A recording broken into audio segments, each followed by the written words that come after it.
అందరికీ నమస్కారం అండి. నా పేరు పంపావతి. అందరికీ welcome to my new channel Pampa's kitchen.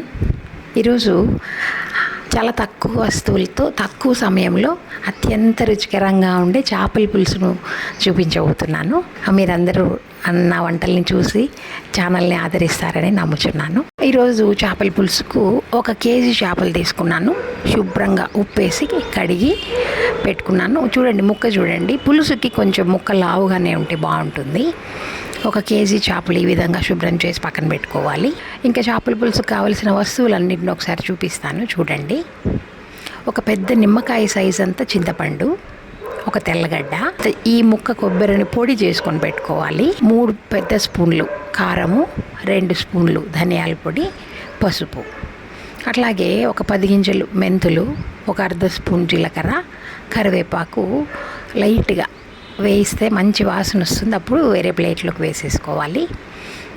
ఇంతే, ఈ వస్తువులతోటే మనం బ్రహ్మాండమైన రుచికరమైన చేపల పులుసు చేయబోతున్నాము. ఇందాక చూపించిన నిమ్మకాయ సైజ్ అంత చింతపండుని ఇట్లాగా నీళ్ళల్లో వేసి నానబెట్టుకోవాలి. ఇప్పుడు నేను మీకు తిరువాతలో మనం ఏమేమి వేయాలనేది చూపిస్తాను చూడండి ఒకసారి. ఆవాలు, ఎర్రగడ్డ నేనైతే ఇట్లా పెద్దగా కోస్తాను క్యూబ్స్ లాగా, ఎందుకంటే తినేటప్పుడు మనకి పంట కింద పడుతుంటే చాలా రుచిగా ఉంటుంది. ఒకవేళ ఎవరికైనా అలా ఇష్టం లేదు అంటే చాలా సన్నగా కట్ చేసుకోవచ్చు. లేదు అవి కూడా కనిపించకూడదు అంటే మనం ఎర్రగడ్డని పేస్ట్ కింద కొట్టుకోవచ్చు. తర్వాత ఎండుమిరపకాయలు, నేనైతే ఎండుమిరపకాయలు చేపల పులుసులో ఉడికిన తర్వాత కొరుక్కొని తింటాను. మీ ఇష్ట ప్రకారం మీకు ఎన్ని కావాలంటే అన్ని ఎండుమిరపకాయలు వేసుకోవచ్చు. ఇంకా తర్వాత కరివేపాకు, ఇవి తిరువాతకు మనం వాడవలసినవి. నూనె నేనైతే 100 గ్రాముల నూనె వేసినాను. చూడండి, ఇట్లా మందపాటి గిన్నె అవుతే బాగుంటుంది. 1 కేజీ చేపలే కాబట్టి నేను కొంచెం చిన్న గిన్నెనే తీసుకున్నాను సెరవ. ఈ సెరవలో 100 గ్రాముల నూనె, మీ ఇష్టం, మీరు ఇంట్లో ఏది వాడతారో అది. నేనైతే చెనక్కాయ నూనె తీసుకున్నాను. తీసుకొని బాగా కాగిన తర్వాత ఆవాలు వేసి, ఆవాలు చిటపటలాడాలి, అప్పుడే మనకు ఫ్లేవర్ వస్తుంది. బాగా చిటపటలాడిన తర్వాత ఎర్రగడ్డలు వేసుకోవాలి. ఇంకా కొంచెం ఎర్రగడ్డ వేగినప్పుడు మనం ఈ ఎండుమిరపకాయలు, ఈ కరివేపాకు వేసి, అంటే మరీ బ్రౌన్గా రాకూడదు, అట్లాగని మెత్తగా ఉండకూడదు.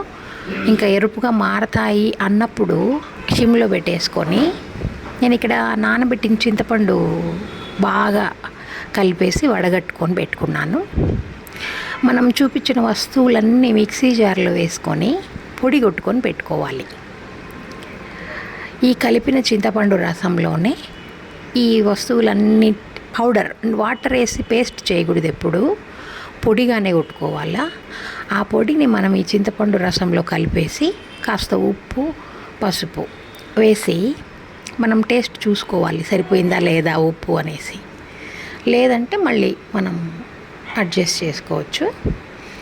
ఈ ఎర్రగడ్డలు బాగా వేగినాయి కదా, దాంట్లో ఈ పొడి కలుపుకున్న చింతపండు రసాన్ని వేయాలి. ఈ విధంగా చింతపండు పులుసు వేసిన తర్వాత సిమ్లో పెట్టి బాగా మరగాల, కలపెలా ఉడకాలన్నమాట. చూడండి ఒకసారి, బాయిలింగ్ జరిగిన తర్వాత ఈ చేప ముక్కలు పక్కన కడిగి పెట్టుకున్నాం కదా, ఆ చేప ముక్కల్ని ఒక్కొక్కటిగా నిదానంగా వేయాలి. ఈ విధంగా జాగ్రత్తగా వేసి హైలోనే మనం, అంటే పెద్ద మంట మీద 5 నిమిషాలు ఉడికించాలి. పెద్ద మంట మీద 5 నిమిషాలు, మూత వేయకూడదు, పెద్ద మంట మీద 5 నిమిషాలు ఉడికించిన తర్వాత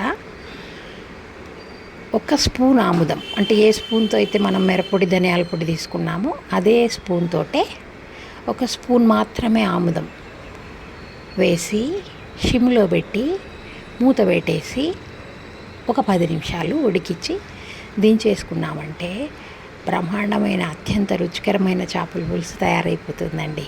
అంతే.